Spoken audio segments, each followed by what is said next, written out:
tout le monde, nous sommes déjà rendus à notre jour 5, dernière journée de notre matinale. C'est incroyable comment le temps passe super vite. Je ne veux pas dire que c'est terminé parce que j'ai encore cette dernière matinale à faire, mais je suis tellement content d'avoir partagé cette semaine avec vous. Et aujourd'hui, nous allons finaliser, dans le fond, cette mini-étude, je dirais, ces petites exhortations sur la vie d'Abraham qui nous inspirent tellement.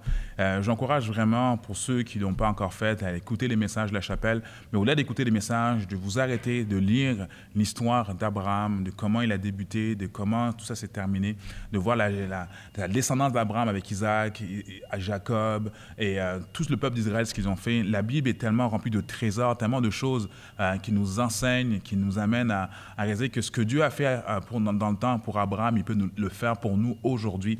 Et aujourd'hui, nous allons terminer avec l'élément central, je pense, de l'histoire d'Abraham. C'est cet homme qui a été appelé l'ami de Dieu, mais surtout qui a été appelé l'homme, le père de la foi. Et tout au long de l'histoire d'Abraham, il y a une des choses qui ressort vraiment, c'est la foi d'Abraham, mais également la fidélité de Dieu. Dieu a été fidèle envers Abraham. Abraham n'a pas eu une foi parfaite. Et c'est ça justement qui me rassure, c'est que Abraham n'était pas parfait. Sa foi a été parfois semée de doutes.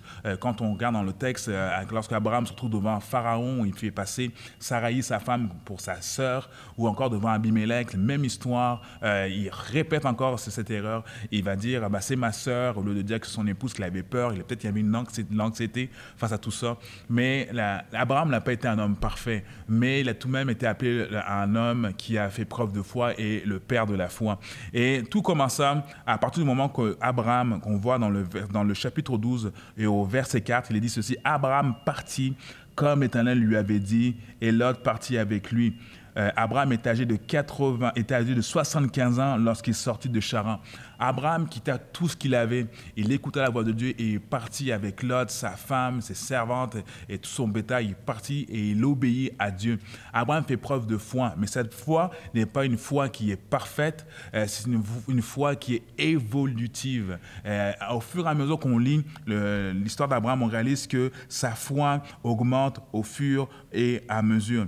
Et je crois que ça doit nous parler aujourd'hui, que notre foi, elle doit être évolutive. Il y en a qui me diront, oui, mais telle personne n'a pas fait preuve de foi. Peut-être qu'elle n'est pas rendue là dans sa foi. Et nous faisons attention de ne pas juger les gens de par la foi qu'ils ont aujourd'hui, car peut-être qu'ils sont dans comme on parlait hier de processus, peut-être qu'ils sont dans un processus de foi également qui va les amener à avoir peut-être une foi plus grande dans 1 an, 2 ans, 3 ans. Mais le plus important, c'est de ne pas perdre sa foi. Et Abraham nous le démontre.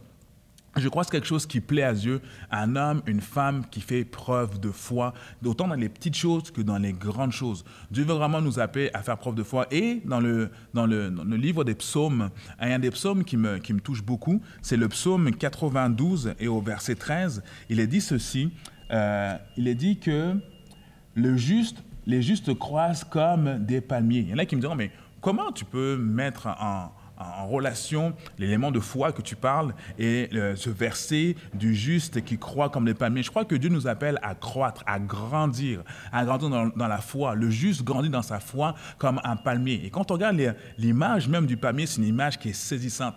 Je sais pas pour vous là, mais pour ceux qui ont déjà été dans le sud, ceux qui ont déjà vu des palmiers, quelque chose quand même qui est impressionnant, c'est que le palmier est très, très flexible. Le palmier a la capacité et l'habilité de ne jamais se briser. Ça, c'est une chose qui me marque, quelque chose qui me frappe. C'est que les vents peuvent être contraires, le palmier va se plier et parfois tu peux être impressionné de comment le palmier se plie. Il peut y avoir une grosse tempête, tout peut être dévasté autour, mais le palmier, lui, peut demeurer. Le seul élément qui peut faire que le palmier va tomber, c'est que le palmier, par sa racine, la racine va être décrochée. Mais le palmier, j'ai rarement vu un palmier se briser en Dieu parce qu'il y a une flexibilité. Et je crois que c'est le mot de flexibilité, c'est ce que Dieu nous appelle à avoir et ce qu'Abraham a fait. Il y a eu une flexibilité, notre foi d'être flexible afin de ne jamais briser. Il y a des vents contraires parfois dans nos vies et que Dieu nous appelle à avoir cette flexibilité tel qu'un palmier. En ce moment, les vents sont contraires, mais Seigneur, je continue à te faire confiance car ma force n'est pas en moi, la force est dans ma fondation. Ma force est dans ma racine, ma force dans mes valeurs et ma force est en toi, Seigneur.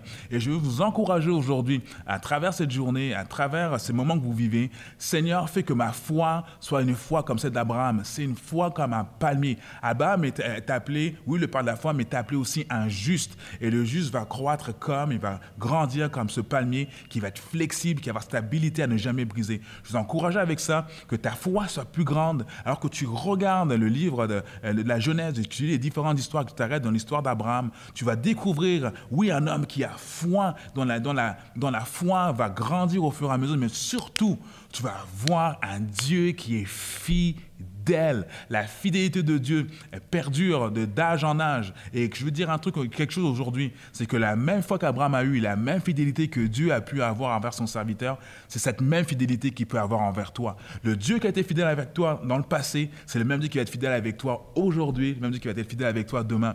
Abraham, il l'expérimenté à différents moments de sa vie et je veux t'encourager à pouvoir l'expérimenter dans cette saison, mais également dans l'avenir. Dieu est fidèle et faisons-lui confiance, car là où il nous amène, par la foi, c'est un endroit où va couler le lait et le miel.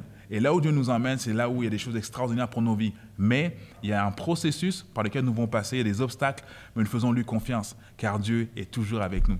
Et merci encore d'avoir été là dans cette semaine de matinale. J'espère que vous avez eu un bon temps. Moi, j'ai vraiment eu un bon temps à partager ça, à lire ça avec vous. Et j'espère vous voir très bientôt. En attendant, je vous souhaite une belle journée et on se voit à très bientôt. Bye bye. Salut.